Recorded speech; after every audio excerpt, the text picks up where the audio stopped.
August 12 ലോക ഗജദിനം. ആനപ്രേമികളെ സംബന്ധിച്ച് മറക്കാൻ സാധ്യതയില്ലാത്ത ഒരു ദിനം തന്നെ. ആനകളുടെ സംരക്ഷണത്തിനായി 2011 മുതൽ എല്ലാ വർഷവും ഓഗസ്റ്റ് 12 ഗജദിനമായി ആചരിച്ചു വരുന്നു. എറണാകുളം ജില്ലയിലെ ആന പരിശീലന കേന്ദ്രമായ കോടനാട് അഭയാരണ്യത്തിൽ ഗജദിനം ഏറെ ഭംഗിയായി തന്നെ ആചരിച്ചു. ആനകൾക്ക് വിഭവസമൃദ്ധമായ ഊട്ട് നൽകിക്കൊണ്ടാണ് ഗജദിനം ആഘോഷമാക്കിയത്. പതിവ് പോലെ തന്നെ രാവിലെയുള്ള കുളി കഴിഞ്ഞു വന്ന് ആനകളെല്ലാം അണിനിരുന്നതിന് ശേഷമാണ് ആനയൂട്ട് ആരംഭിച്ചത്. നിലവിൽ അഭയാരണ്യത്തിൽ 7 ആനകളെയാണ് സംരക്ഷിച്ചു പോരുന്നത്. അതിൽ തന്നെ ഏറ്റവും സീനിയർ ആനയാണ് സുനിത.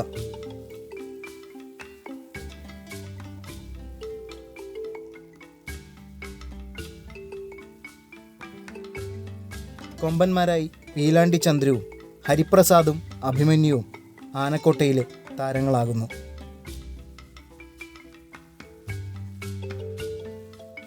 ആനകളെല്ലാം നേരത്തെ തന്നെ അണിനിരുന്നുവെങ്കിലും 10 മണിയോടെയാണ് ആനയൂട്ട് ആരംഭിച്ചത്. ഇക്കുറി ആഗസ്റ്റ് 12 ഗജദിനം തിങ്കൾ ദിവസം ആയിരുന്നു. തിങ്കളാഴ്ച ദിവസം കപ്രിക്കാട് അഭയാരണ്യം അവധി ദിനമായതിനാൽ തന്നെ പൊതുജന പങ്കാളിത്തം തീരെ കുറവായിരുന്നു ആനയൂട്ടിന്. കർക്കിടക മാസം കേരളത്തിൽ അങ്ങോളം ഇങ്ങോളമുള്ള ക്ഷേത്രങ്ങളിൽ ആനയൂട്ടുകൾ നടത്താറുണ്ടെങ്കിലും വനം വകുപ്പിൻ്റെ കീഴിൽ നടത്തുന്ന ഇത്തരം ആഘോഷങ്ങൾ ഏറെ വ്യത്യസ്തം തന്നെ. പൂരപ്പറമ്പുകൾക്ക് പരിചിതമല്ലാത്ത ആനത്താരങ്ങൾ തന്നെയാകും ആ വ്യത്യസ്തതയ്ക്ക് കാരണം. അട്ടപ്പാടി മേഖലയിലെ പേടി സ്വപ്നമായിരുന്ന പീലാണ്ടി എന്ന കോടനാട് ചന്ദ്രു തന്നെയാണ് ഇന്നിപ്പോൾ കോടനാട് ആനക്കളരിയിലെ പ്രധാന ആകർഷണം. പരിശീലനം കഴിഞ്ഞ് ഇറങ്ങിയ സമയങ്ങളിൽ കൂട്ടാനകളോട് പൊതുവെ പേടി കാട്ടിയിരുന്ന പീലാണ്ടി ചന്ദ്രു ഇന്ന് കൂട്ടാനകൾക്ക് നടുവിൽ നിന്ന് തന്നെയാണ് ആനയൂട്ടിൽ പങ്കുകൊണ്ടത്.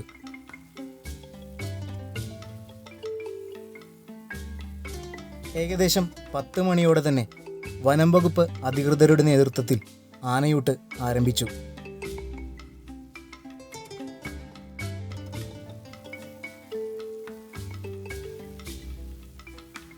തണ്ണിമത്തനും പഴവും കരിമ്പുമെല്ലാം അടങ്ങുന്നതായിരുന്നു ആനയൂട്ടിലെ വിഭവങ്ങൾ. ഓഗസ്റ്റ് 12 ലോക ഗജദിനമാണ്. ഈ ഗജദിനത്തോടനുബന്ധിച്ച് അഭയാരണ്യത്തിൽ വിവിധ പ്രോഗ്രാമുകൾ നമ്മൾ അറേഞ്ച് ചെയ്തിട്ടുണ്ട്. അതിൻ്റെ ഭാഗമാണ് ഇന്ന് നടന്ന ആനയൂട്ട്. അഭയാരണ്യത്തിൽ 7 ആനയാണ് നിലവിൽ പരിപാലിച്ചു വരുന്നത്. അവർക്ക് ഡെയിലി റുട്ടീൻ പ്രകാരമുള്ള ഭക്ഷണങ്ങൾ കൊടുക്കുന്നുണ്ട്. അതിന് പുറമെയാണ് ഇന്നത്തെ ആനയൂട്ടിൽ സ്പെഷ്യലായിട്ട് വിവിധ വെറ്റിനറി ഡോക്ടർ നിർദ്ദേശപ്രകാരം വിവിധ മധുര ഇനത്തിലുള്ള ആഹാര സാധനങ്ങൾ നൽകിയിട്ടുള്ളത്. ഈ പ്രോഗ്രാമിൻ്റെ ഉദ്ഘാടനം നേച്ചർ സ്റ്റഡി സെൻറ്റർ ACF ഡെൽറ്റോമറൊക്കെയാണ് നിർവഹിച്ചിരുന്നത്. ആവാസ വ്യവസ്ഥയുടെ നഷ്ടം, ആനക്കൊമ്പ് വേട്ട, മനുഷ്യരും ആനകളും തമ്മിലുള്ള സംഘർഷം എന്നിവയാണ് ആനകൾ നേരിടുന്ന പ്രധാന പ്രശ്നങ്ങൾ.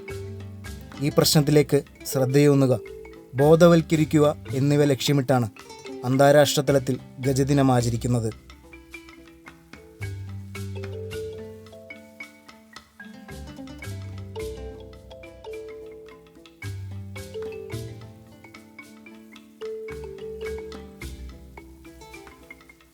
ആനകൾ അഭിമുഖീകരിക്കുന്ന പ്രശ്നങ്ങളെക്കുറിച്ച് ബോധവൽക്കരണം നടത്തുന്നതിനും ആളുകൾക്ക് ഒത്തുചേരുന്നതിനുമുള്ള ഒരു വേദിയായി ലോക ഗജദിനം പ്രവർത്തിക്കുന്നു. ജനസംഖ്യാവർദ്ധനവും വ്യവസായവൽക്കരണവും ആനകളുടെ സ്വാഭാവികമായുള്ള ആവാസ വ്യവസ്ഥകളെ നശിപ്പിക്കുന്നു എന്ന് തന്നെ പറയാം. ഇത് ആനകളും മനുഷ്യനുമായുള്ള സംഘർഷത്തിലേക്കാണ് നയിക്കുന്നത്.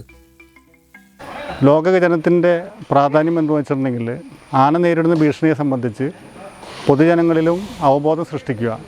അപ്പോൾ അതിന് സൊല്യൂഷൻ തന്നെ കണ്ടെത്തിക്കൊണ്ട് ആനയുടെ ശാസ്ത്രീയമായ പരിപാലനം ഉറപ്പുവരുത്തുകയും അതിൻ്റെ ദുരവസ്ഥയ്ക്കൊരു പരിധിവരെ പരിഹാരം കണ്ടെത്തുകയുള്ള ഉദ്ദേശമാണ് അതിനുള്ളത്. അപ്പോൾ അതിൻ്റെ ഭാഗമായി തന്നെയാണ് നിലവിലുള്ള നമ്മൾ ആനയെ ഇവിടെ പരിഹരിച്ചു വരുന്ന ആനയെ നല്ല രീതിയിൽ പരിപാലിക്കു വരുന്നുണ്ട്. പക്ഷേ ലോകജനത്തോടനുബന്ധിച്ച് അവർക്ക് സ്പെഷ്യൽ ഡയറ്റ് നമുക്ക് നൽകിയിട്ടുള്ളത്. സമൂഹത്തിൻ്റെ വിവിധ പ്രാതിനിധ്യം ഇതിൽ ഉൾപ്പെടുത്തിയിട്ടുണ്ട്.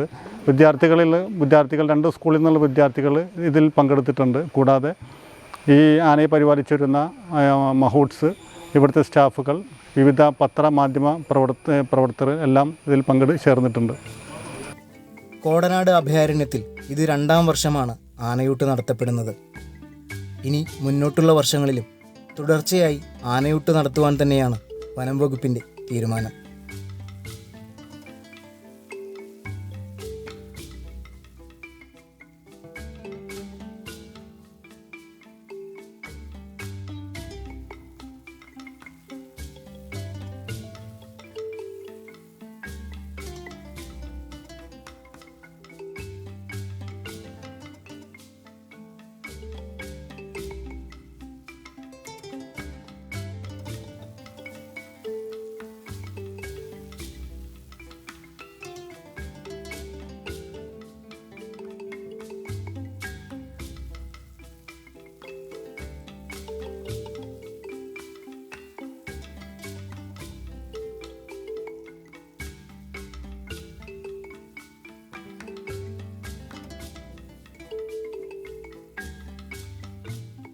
ആനയൂട്ട് കഴിഞ്ഞ് ആനകളുടെ വയറും മനസ്സും ഒരുപോലെ നിറഞ്ഞിരിക്കണം.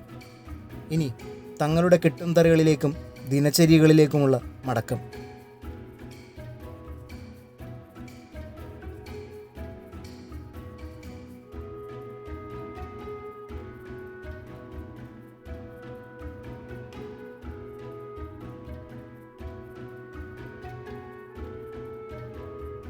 നിയമം മൂലം ആനപിടുത്തം നിരോധിച്ചുവെങ്കിലും പരിക്കുപറ്റിയും കൂട്ടം തെറ്റിയും ഒറ്റപ്പെട്ടു പോകുന്ന ആനകളെ ഏറ്റെടുത്ത് സംരക്ഷിച്ചു പോരുകയാണ് ഇന്ന് അഭയാരണ്യത്തിൽ.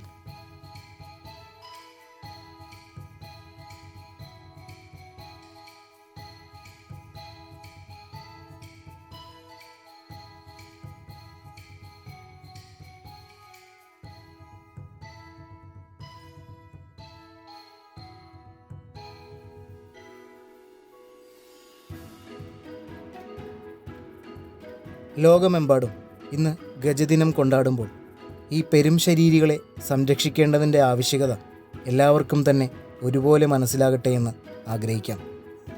കാട്ടാനകളുടെ സംരക്ഷണം പോലെ തന്നെ നാട്ടാനകളെയും സംരക്ഷിക്കേണ്ടത് ഏറെ പ്രാധാന്യമർഹിക്കുന്ന ഒന്ന് തന്നെ.